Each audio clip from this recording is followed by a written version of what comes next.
Again, didn't realise how big it was. But I really, woo, it's so big I can't hold it.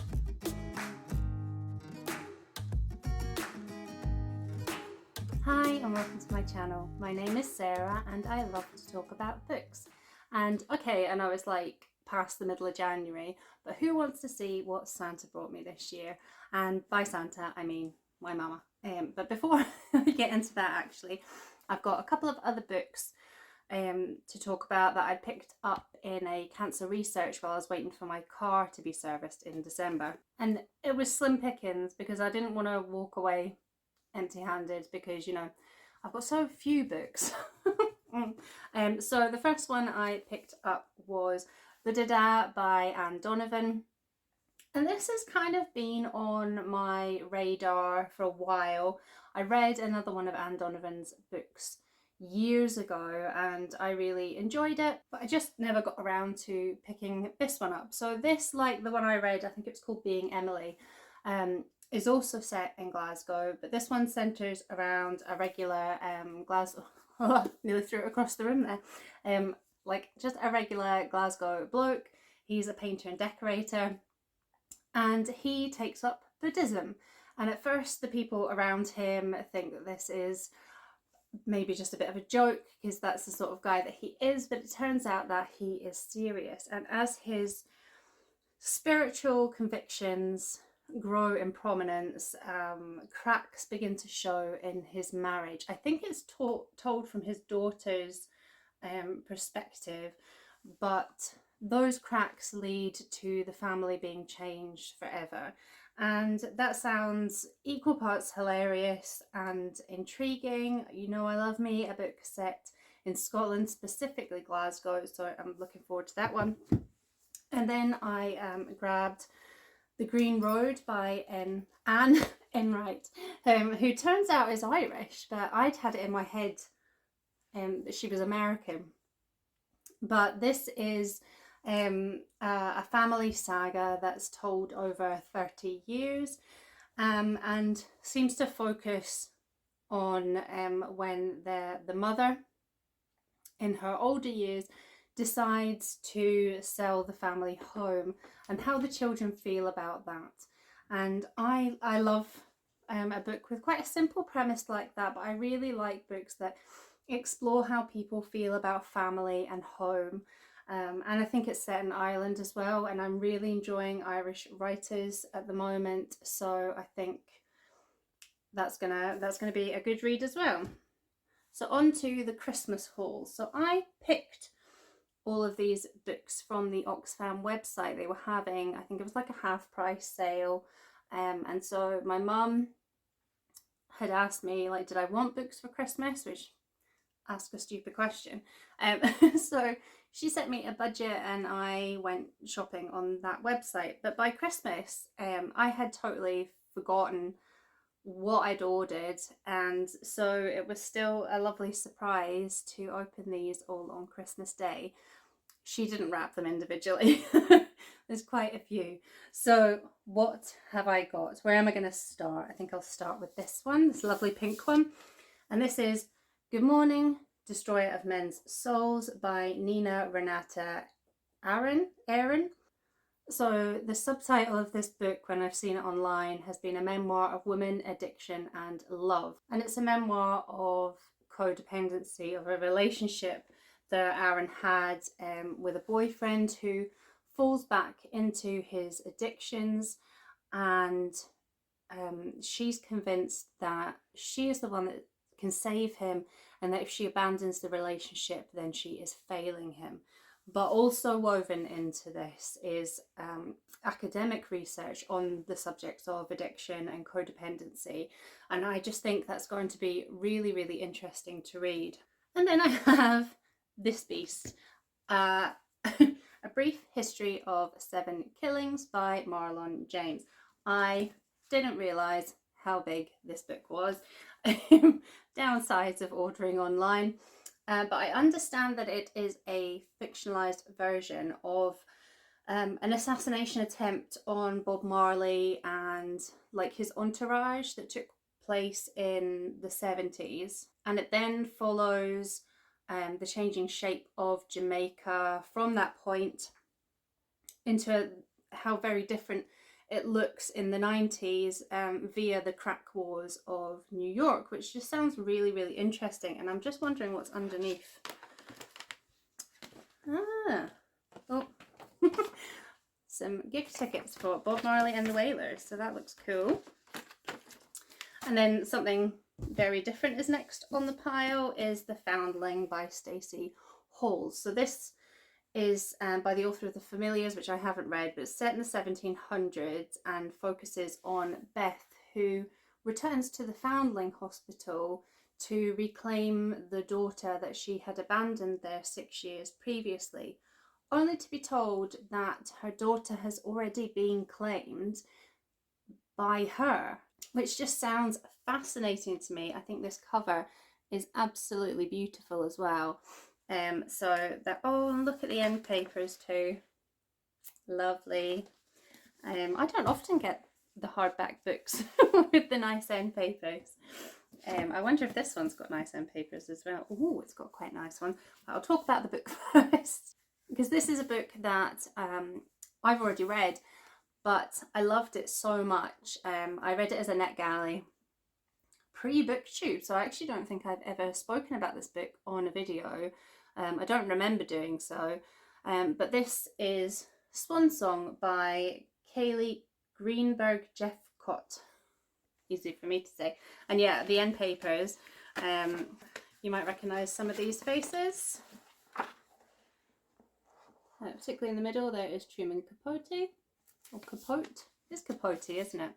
And this chronicles the rise and crushing downfall of Truman Capote by channeling the narrative, the kind of narrative non-fiction style that he himself made famous with In Cold Blood, which is a fantastic true crime book.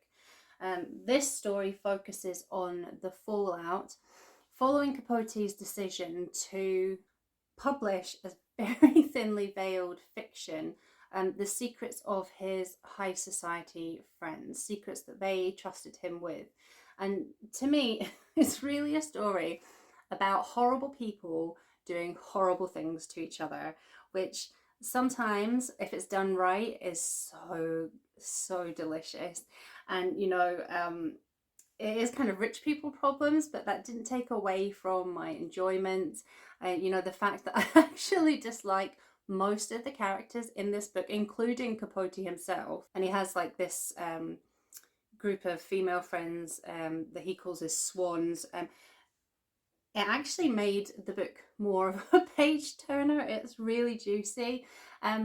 For me, apart from recognising maybe a few names, I didn't really know anything about the high profile people that inhabited Capote's universe, but this was still so enjoyable. It's so catty and bitchy, and you know, all the gossip that forms the backbone of their relationships and basically their existence. And that, combined with the really lovely writing and the depth of detail in this book, it shows it to be a real labour of love, and I'm really happy to finally own a copy of this. I'm surprised that I never hear more people talking about this book, because I think it's really, really good. And then I picked Dear Fahrenheit 451, which, that reminds me, I picked up The Fahrenheit 451 by Ray Bradbury,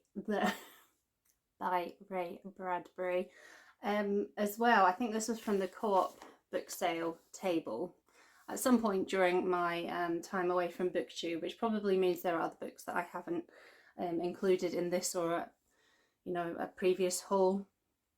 This is a dystopian classic set in a world where books are burned and life is kind of dictated by television. Clearly a world that needed BookTube. But yes, that's another book to add to this whole bit. Dear Fahrenheit 541 is honouring books rather than burning them. Well, I think it's honouring some books. So this is a series of letters that Annie Spence, who is a librarian, she's written these letters to books that she loves, and some that she's hated. And I love a book about books, so I'm really looking forward to that. And then I have number 11 by Jonathan Coe. And I did not realise that this is the second in a series. I read his book, The Rotters Club, years ago. And I know I really loved that. And then I found out that it was actually the first in a series, but not the same series as this one. But I really enjoyed his writing and his ability to craft a story. And I've always meant to pick up, oh, this is very shiny, sorry. I've always meant to pick up his other books. I haven't. But I think this one is a series that can be read out of order. They seem to be almost like political satire books, and this one's quite hard to describe. So how does it describe itself? It says, this is a novel about the hundreds of tiny connections between the public and private worlds and how they affect us all. It's about the legacy of war and the end of innocence. It's about how comedy and politics are battling it out, and comedy might have won. It's about how 140 characters can make fools of us all. It's about living in a city where bankers need cinemas in their basements and others need food banks down the street. There's that. Then next, this is a lot. I have this, which is another beast, although thankfully some of that is photos by the looks of it. This is Daphne du Maurier's biography as written by Margaret Forster. And yes, I've only read Rebecca, and yes, I have never read Margaret Forster, although I do have one of her books. I think it's called The Memory Box, and I featured it in a video last year asking people whether I should bother keeping hold of the oldest books on my TBR, which I will link in the description box below because I'm thinking of picking that up as a bit of a project this year. But regardless, I'm looking forward to putting myself through this. I think Daphne du Maurier is going to be a really interesting person to read about, and I think it's even more interesting to read about a writer when it's written by another writer. And then I have this gorgeous looking thing, which is Map of the Invisible World by Tash, and I read his book We the Survivors last year. It was one of the Shelterbox book club picks, and I did quite enjoy that. And this book sounds like it has some of the same elements that I liked about that previous book, because it's set in Jakarta in kind of, I think, fairly early on in the post-colonial years. And this one follows a man called Adam, who has been abandoned by his mother and then split up from his brother by the adoption system. And now he has found himself alone again because his own adopted parent has been rounded up by the government, who are trying to address some of that colonialism and the wrongs that were created by it. So this follows Adam as he tries to find the Dutch man who had adopted him.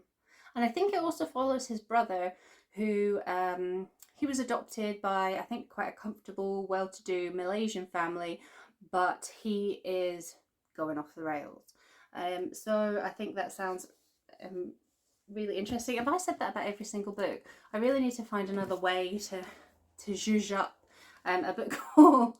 But the next book is utterly stunning, and it is The Bone Clocks by David Mitchell, which it turns out I already have on my Kindle. Bookish Life Problems. Again, didn't realise how big it was. But I really, it's so big I can't hold it. I really enjoy Mitchell's writing, although I think I own more of his books than I've actually read. My favourite has probably been Black Swan Green, which I actually think is probably one of his more conventional, straightforward books in terms of plot and in terms of how to explain it. So this one, again, I think I might need to read the blurb because I can't think of how else to describe it. A metaphysical thriller, a meditation on morality, and a chronicle of our self-devouring times, apparently. I don't know what any of that means. But apparently on one drowsy summer's day in 1984, teenage runaway Holly Sykes encounters a strange woman who offers a small kindness in exchange for asylum. Decades will pass before Holly understands exactly what sort of asylum the woman was seeking. And it follows Holly's life from a scarred adolescence in Gravesend, which I used to live there. That is so exciting. And to old age on Ireland's Atlantic coast as Europe's oil supply dries up. So this is slightly different from the description that I read on Goodreads, because the description on Goodreads was talking about how she's got like psychic powers and there's like a dark psychic force after her and things. But that actually sounds a bit more approachable now that I've read what it says on the actual book. And then the next one is also stunning, and I don't know if you can see that, but it's embossed and it's shiny as well. That's really beautiful. I think this was a random choice as I don't know the author and I don't think I had heard of the book. So this is The Illness Lessons by Clare Beams, and it's about what happens to when the girls of a school in 1870s Massachusetts start to exhibit strange symptoms, so rashes, fits, sleepwalking, verbal tics. And this includes the daughter of the school's founder, and they're treated by this quite nasty physician. I believe it's based on a true story actually. And so Caroline, the daughter, she has to kind of stand up for herself and the other girls against this all-male authority that basically just doesn't believe that there's anything wrong with them or doesn't believe what they're telling them. So fuck the patriarchy. Yes, please. And then we're nearly there. I've got Girl by Edna O'Brien, and this is a novel about girls abducted and held by Boko Haram in Nigeria, and what happens to them. I gather there's one of them, at least one of them anyway, manages to make an escape, and she returns home with a baby that she's had whilst being in that hostage situation, and how people feel about that, and like a baby with blighted blood. It sounds really interesting. I do not know enough about the girls that were abducted by Boko Haram, but I do know that O'Brien is a white Irish woman, so this is about as far from Own Voices as you can get, except for like if she was a man. So we'll see about this one. And then finally, you'll be relieved to hear we have A.M. Holmes's May We Be Forgiven. And I have this author's book, The End of Alice.